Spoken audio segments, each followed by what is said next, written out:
Ekonomi keluarga Dewi berkembang pesat tahun itu. Maklum, bapaknya Pak Dullah kala itu menjadi kepala desa di wilayah yang terbilang subur. Meskipun belum digaji seperti sekarang, tapi pendapatan Pak Dullah bisa dibilang lebih dari cukup. Kondisi ini membuat kehidupan Dewi berangsur berubah.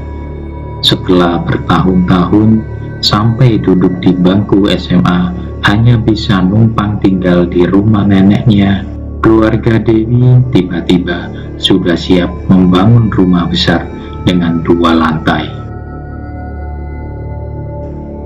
Saat itu di desa belum ada warga yang punya rumah dengan 2 lantai. Sampai suatu sore, Dewi yang biasa mengaji di Langgar dijemput salah satu temannya yang bernama Iva. "Tumben Fah jemput, biasanya juga nunggu di pertigaan," kata Dewi yang baru saja keluar dari kamar mandi. Iya Wi, sekalian mau lihat rumah baru, besar ya rumahnya," sahut Iva. Dewi hanya bisa tersenyum sambil masuk ke dalam kamar. Sambil menunggu Dewi, Iva melihat-lihat rumah yang masih setengah jadi itu. Mulai kamar-kamar yang ada di lantai 1, Iva juga menengok lantai 2 yang baru saja diberi adonan semen cor yang tampak masih basah. "Ayo Fah, aku udah siap," kata Dewi mengagetkan Iva yang baru turun dari lantai 2.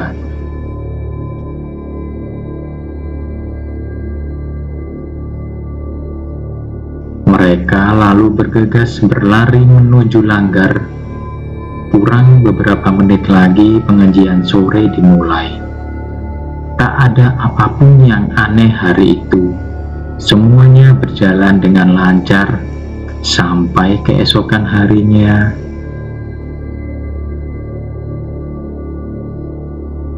Dewi bersiap berangkat ke sekolah. Entah kenapa selepas sarapan ada perasaan tidak enak yang dirasakan. Dewi mencoba memikirkan apa yang kira-kira membuat perasaannya tidak enak. Tapi berkali-kali dipikirkan, Dewi justru bingung sendiri. Dia pun akhirnya memilih tetap berangkat ke sekolah. Sebelum berangkat, Dewi sempat berpapasan dengan 4 orang tukang yang akan membangun lantai 2. 3 di antaranya Dewi kenal, karena memang teman sepantarannya yang seharusnya masih sekolah. Tapi karena tak punya biaya, mereka memilih menjadi tukang bangunan. Sepulang sekolah, Dewi mampir di warung es campur yang berada tak jauh dari balai desa. Saat sedang menikmati sendokan es, dia melihat mobil pick-up milik bapaknya berjalan ngebut di depannya. Dewi bingung karena tak biasanya bapaknya mengemudi secepat itu. Dewi pun buru-buru menghabiskan es campurnya, lalu berlari ke rumahnya. Dari pinggir jalan, dia melihat ada orang-orang berkerumun di depan rumahnya. Dewi mempercepat larinya, ingin melihat apa yang terjadi. Di dalam rumah, beberapa tukang terlihat berdiri mengelilingi ibu dan pamannya. "Ada apa ini, Bu? Kok ramai orang seperti ini?" Dewi tak sabar menanyai ibunya. Tangan ibu Dewi memberikan isyarat agar Dewi diam dulu. Ridwan, salah satu teman Dewi yang juga menjadi tukang, lalu menariknya menjauhi ibunya. "Mas Eko jatuh tadi dari lantai 2. tangan sama kakinya patah. Kok bisa, Wan? Biasanya Mas Eko kan paling hati-hati, sahut Dewi. Ridwan bercerita jika sebelum jatuh, Eko sedang meratakan adonan semen di lantai 2. Jaraknya padahal cukup jauh dari tangga dan pinggiran lantai. Lalu entah bagaimana ceritanya, tiba-tiba Mas Eko berteriak. Tak lama kemudian, ada bunyi benda jatuh dibarengi dengan suara jeritan tertahan.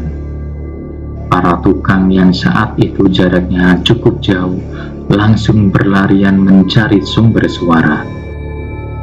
Ternyata Eko sudah berada di lantai bawah dengan kondisi tangan yang tertindih punggungnya sendiri. Setelah jatuh, Mas Eko pingsan.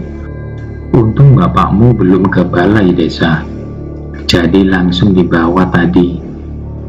Kita juga heran kok bisa jatuh, jelas Ridwan.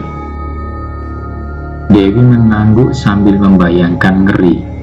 Posisi lantai 2 ada sekitar 6 meter dari lantai 1. Dengan posisi tidak siap pasti membuat orang yang jatuh bisa patah tulang. Akhirnya siang itu, pembangunan lantai 2 dihentikan sementara. Pak Dullah meminta tukang libur dulu selama 2 hari. Eko harus dibawa ke rumah sakit di kota karena patah tulangnya cukup parah. Saat siluman, Eko sempat membisiki Pak Dullah jika dia tak jatuh sendiri. Ada sosok yang menyeretnya sampai jatuh ke lantai 1.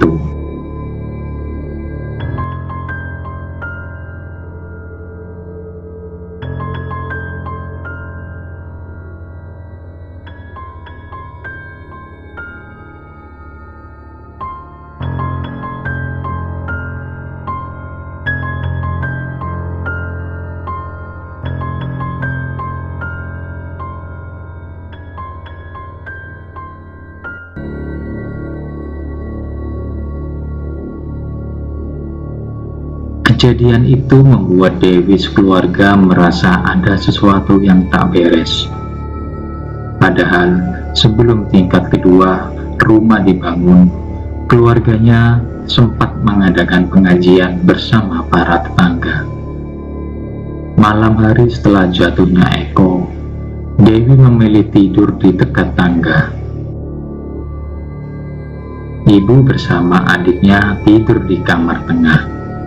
Di dekat tangga ada kamar tempat bapaknya tidur dan menyimpan berkas-berkas desa.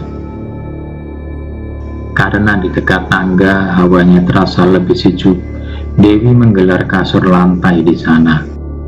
Sekitar jam 12:30 malam, Dewi tiba-tiba terbangun. Dia mendengar suara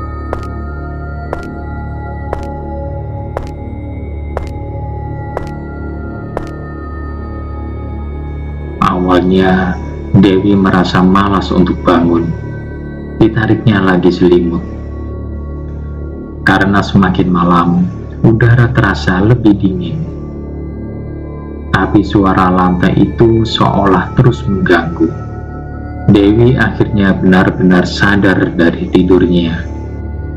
Dia khawatir ada orang yang sedang berniat buruk dan melakukan sesuatu di atap rumah. Suara itu terdengar semakin jelas. Dewi beranjak dari kasur lantai, lalu merangsek ke arah tangga. Lampu dari ruang tengah tak begitu terang menyinari tangga. Sambil mengucek mata, Dewi mencoba melirik ke bagian lantai 2 yang gelap. Suara itu terdengar lagi. Seperti ada sesuatu yang akan turun dari atas. Dewi merasakan dadanya berdegup, takut melihat apa yang akan turun.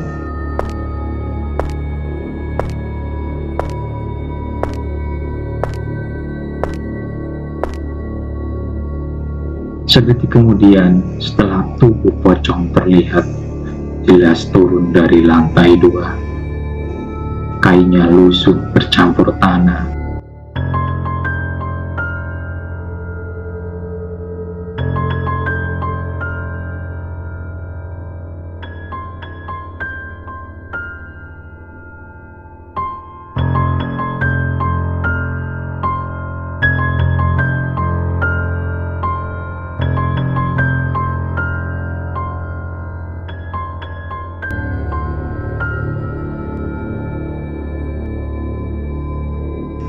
Dewi langsung berlari ke arah kamar Pak Dula. Dilihatnya bapaknya tidur tertutup selimut. Dewi memeluk bapaknya dan membenamkan wajahnya ke dalam selimut. Tubuh Dewi gemetar. Selama ini belum pernah dilihatnya makhluk halus secara langsung. Kepalanya masih mengingat jelas wujud setengah badan pocong yang tadi ada di atas tangga.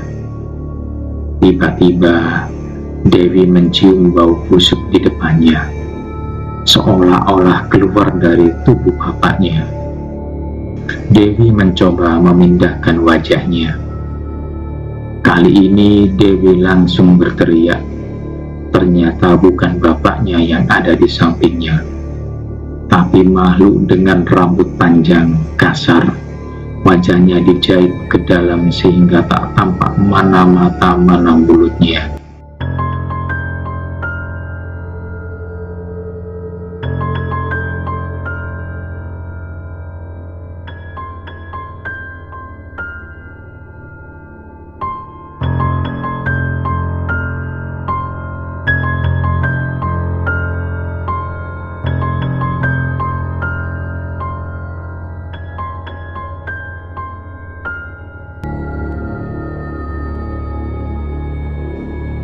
Dewi langsung melompat keluar dari kamar. Digedornya kamar ibunya sambil berteriak. Tapi kamar tak juga dibuka. Dengan keringat dingin yang terus mengalir, Dewi berharap bisa pingsan. Digoyang-goyangnya kenop pintu kamar, tapi tak bisa dibuka.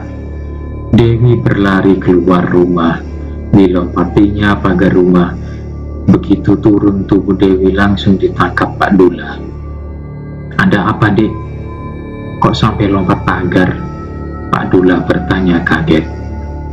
Dewi melihat ada ibunya di samping bapaknya sambil menggendong adiknya yang tertidur. "Bapak dari mana?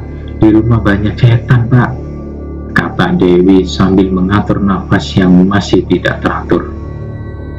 Pak Dula kemudian membuka pagar rumah. Dia masuk ke dalam sambil melihat kamar dan tangga. Tidak ada apa-apa, semuanya kosong. Pak Dula dan istrinya ternyata baru saja pulang dari balai desa. Dia sengaja tidak membangunkan Dewi yang sedang tidur nyenyak. "Besok Bapak tanya Pak Demu, sekarang istirahat lagi ya." Pak Dula menyuruh Dewi yang masih terlihat ketakutan masuk lagi di dalam rumah. Dewi melanjutkan tidur bersama ibu dan adiknya.